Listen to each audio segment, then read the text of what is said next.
What happens when you go bankrupt in Canada? That is our topic today on the Debt Matters podcast, where we help Canadians find solutions to their debt with licensed insolvency trustees from across Canada. I'm Wayne Kay, and coming up in today's show, we're going to talk about, what does it look like when you go bankrupt? Will you lose your paycheck? Is somebody going to show up at your house? Do you have to go to court? Will you be able to keep your vehicle? We're going to talk about that and more today with Derek Chase from Chase & Associates, licensed insolvency trustee serving Vancouver Island, Sunshine Coast of BC, and the BC North Coast. Thanks for being here, Derek. You're welcome, Wayne. It's a great day to talk about finances. Finances and what to do when you get into a bad financial situation. And the numbers are coming out, and they're quite high when it comes to the amount of debt that Canadians are carrying.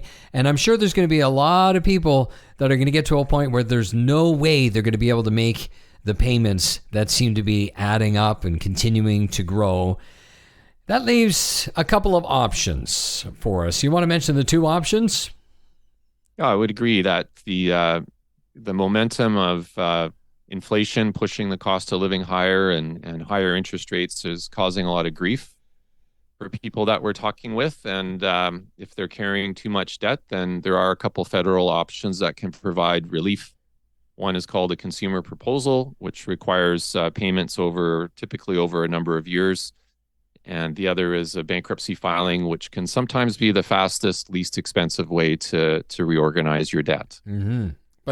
And we've been working on this with this show for people not to be scared of the word bankruptcy, because for some reason they still hear the word bankruptcy and they tense right up. Yeah, it's true. I think that's just a natural thing that's happened over time, but we deal with it every day, so we get used to it. But in reality, it's really just a tool to deal with the problem.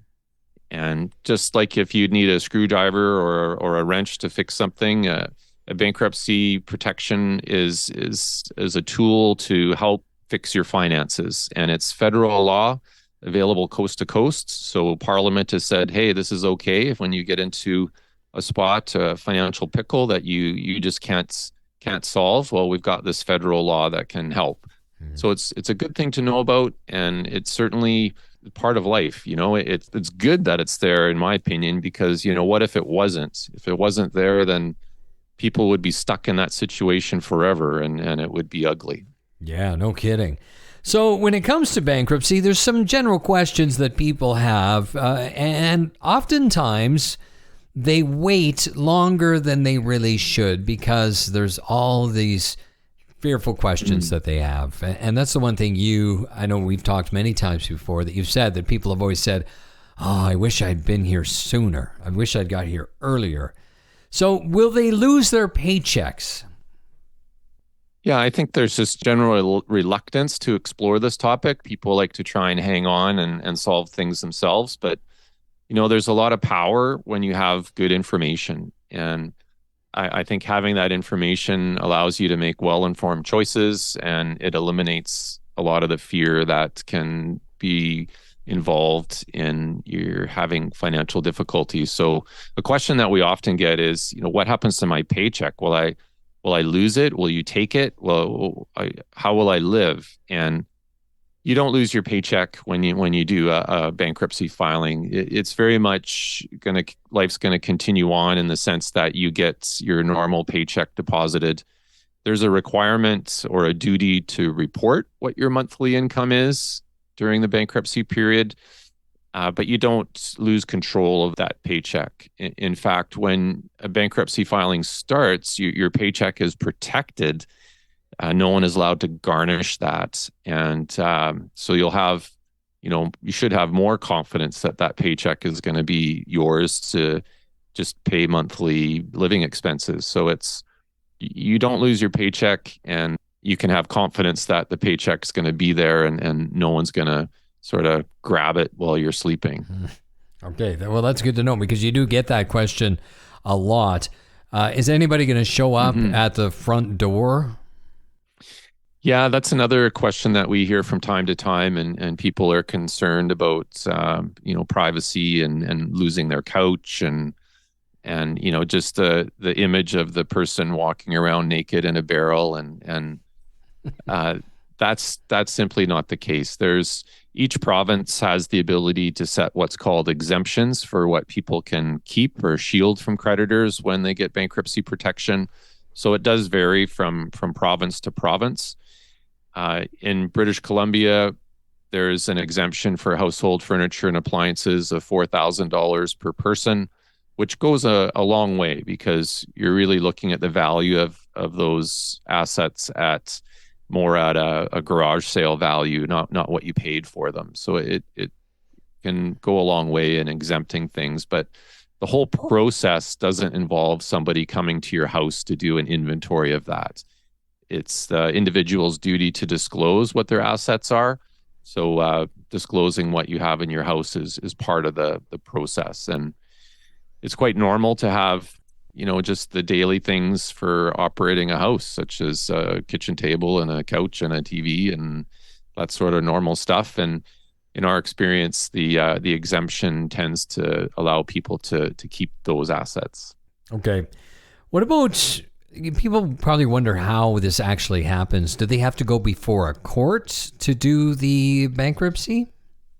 Yeah, that's by far and away the exception in a bankruptcy process. That there can be court matters in a bankruptcy, and that typically is if something is either quite complicated or if a creditor objects, which is very rare again, or if a person doesn't do what is referred to as their duties. And in order for a bankruptcy to run smoothly and for a person to get discharged automatically, there's a variety of duties or things a person has to do.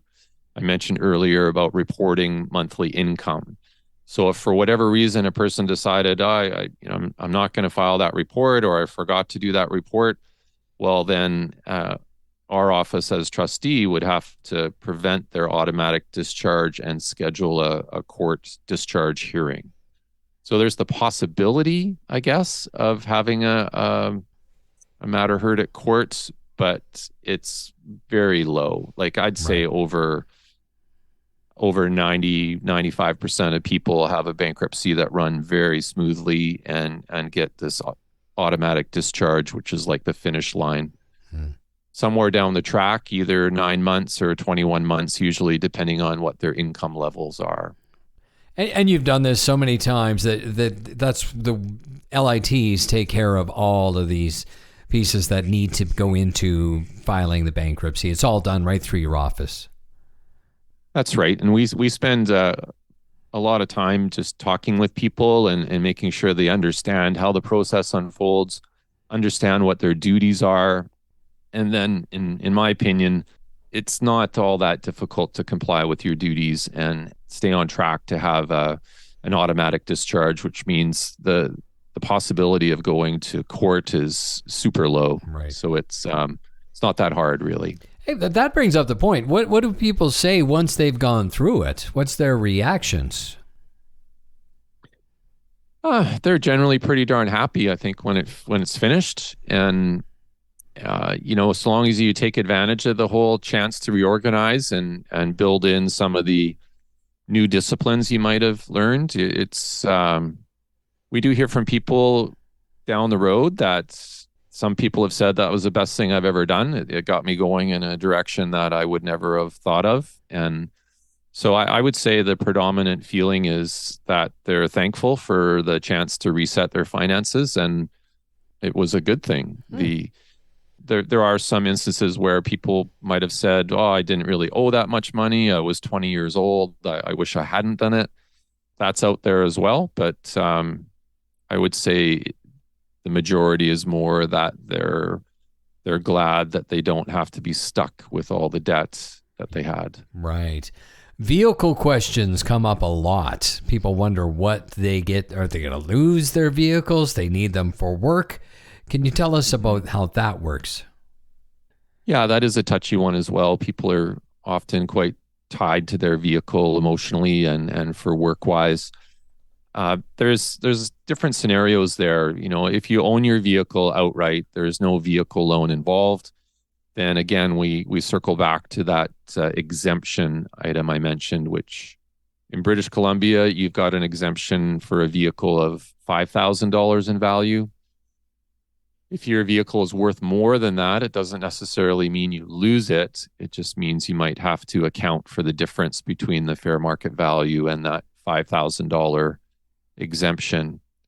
The exemption can sometimes be greater for a vehicle if it's your work truck, for example. If it's a van that you're using for your work, then there's an exemption called a tool of the trade that can get it up to $10,000. So that's when a vehicle is free and clear. That's the sort of analysis that we're looking at. But what if there's a vehicle loan? In our experience, the common situation there is there's more owing on that vehicle loan than what the vehicle is worth. So when you think of it that way, you couldn't sell that vehicle, pay off the loan, and have money left over. And so from our view, there's no equity or value there. And then the individual would have the choice of either continuing to pay that vehicle loan, which is called a secured creditor. In order to keep the vehicle, they would have to continue to service that vehicle loan. Or secondly, if they didn't want to keep the vehicle, they would simply stop making the payment. And again, there's some differences between the provinces on that concept, but in British Columbia, that's commonly referred to as seize or sue. So if the person didn't want their vehicle, they stopped paying their vehicle loan and it was repossessed, then the lender couldn't do anything else to them because they'd seized the vehicle. Right. And they're under bankruptcy protection at that point? Yep. Yeah, well, I mean, you wouldn't have to necessarily be in a bankruptcy setting to stop paying on your vehicle. We've talked to people that their only debt has been this giant vehicle loan and they just can't deal with it. So the answer there is to simply stop making the payment, and then the repossession would extinguish the loan, which really? I should try and be more clear on that. It's got to be a personal use vehicle, not a business use vehicle. Okay. But in general, if you're wanting to get relief from your debts and you need that vehicle, I would say people, yes, you can keep your vehicle, because you're either going to be continuing to pay the vehicle loan, or the vehicle is going to be exempt, or there potentially could be a small amount of non-exempt equity in that vehicle that would have to be paid into a bankruptcy. But no one's really in the business of going, aha, I'm going to take your vehicle. Right. Okay. It's not a surprise. Okay. In fact, the worst thing that we do is to have a surprise. So we really try and talk that one through. Okay. Let's dive into this question of what's life going to be like in the month after a bankruptcy starts.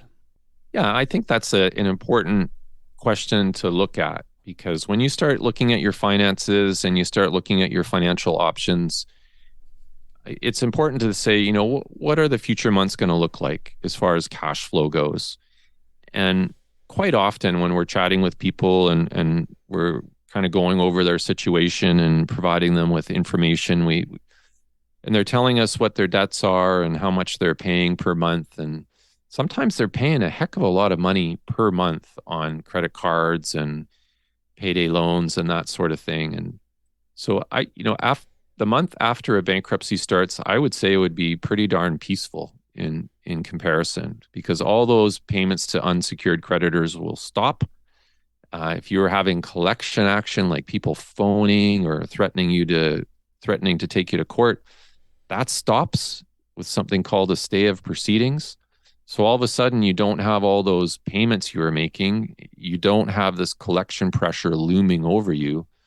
And really, it should just be peace and quiet. And hopefully, ideally, money to deal with just regular stuff like cost of food and telephone bill and regular monthly living expenses. But I do think it is important to ask that question and project it out, because some debt consolidation options might be still pressing you right to the limit of your paycheck, and there's no wiggle room there.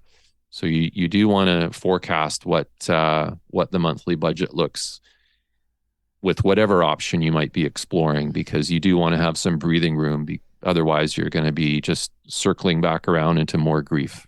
So when they do the initial consultation, where they reach out to you and your team, and they do their first free initial consultation. Is that something that you look at as well and say, well, if you did this, this is kind of how life would look, or if you did this option, this is how life would look?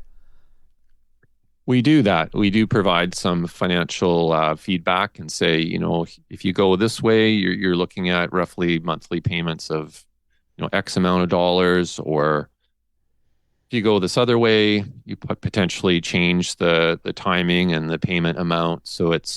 And then you can take that number and plug it into your monthly budget, and because ultimately that monthly budget has to work. Mm-hmm. And if you're just running it at a break-even budget or a deficit budget, that's not sustainable. You have to create some room in your future budget so that there's more money than month. It's otherwise it's just silly, really. Yeah. So that's the whole purpose. But in general, I would say after a bankruptcy starts, blood pressure is going to be better, and life's going to be better in the sense that there's just not all that pressure on your shoulders. And that means relationships are going to be better too. I'm assuming. I'm hoping. I think so. Yeah, no kidding. That's a lot off their shoulders. Well, that's great information. Anything else we need to know? I'd say there's lots of exemptions that allow you to keep assets when you get protection through a bankruptcy filing. There's nobody going to be coming and rifling through your closet or your dresser drawers, and don't have to go to court. So it's a Canadian option that's designed to help the honest person get a fresh start with their finances. So it's good to know about. Absolutely. Derek, always a pleasure. Thanks very much for your time today. You're more than welcome, Wayne. Well, my guest today, Derek Chase, and if you want to learn more, schedule that free consultation that we were talking about with Chase & Associates licensed insolvency trustee, well, you can go to their website, bankruptcytrustybc.ca. That's it for today's Debt Matters podcast. Now, if you know somebody who's going through a bad financial situation and wants to learn more about bankruptcy or more about dealing with licensed insolvency trustees, please send them this podcast, and make sure you subscribe wherever you do get your favorite podcast from. And of course, you can always check out our website at debtmatters.ca. Thanks for listening.